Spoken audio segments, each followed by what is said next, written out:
السلام علیکم مینوال امید لرم چې تاسو به ټول روغ جوړ به وئ عزتمنو.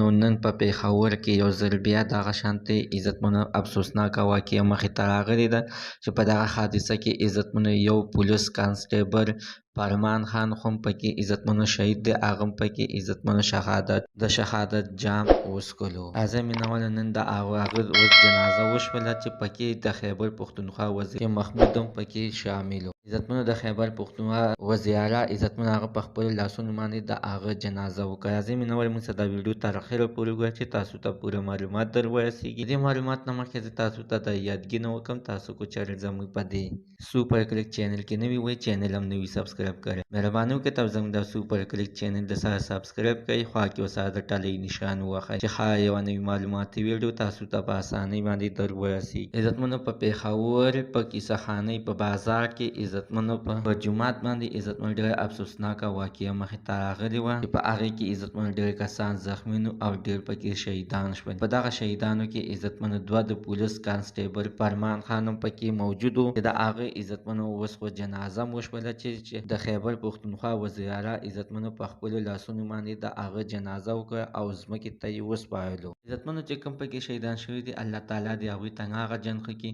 او الله تعالی دې د دوی کورنۍ ته د زړه صبر ورکړي. عزتمنو چې دوی د ملک خدمت دپاره ځان قربان او عزتمنو چې دا کم زخمیان دي الله تعالی دې هغوی ته شفا ورکړي، ځکه عزتمنو چې د زخمیانو تعداد خو تر سیوا کېږي او ورسره عزتمنې مړي هم تر سیوا کېږي چې کوم کسان شهیدان شول. زموږ دوستو عزتمنو ته نن ورځې معلومات د دې پورې د نوي معلومات دپاره د سره زموږ د سوپر کلیک چینل د سره سبسکرایب کړئ، خوا کې ورسره د ټلۍ نښان ووهئ چې هر یوه نوي معلوماتي ویډیو تاسو ته په اسانۍ باندې در ورسیږي.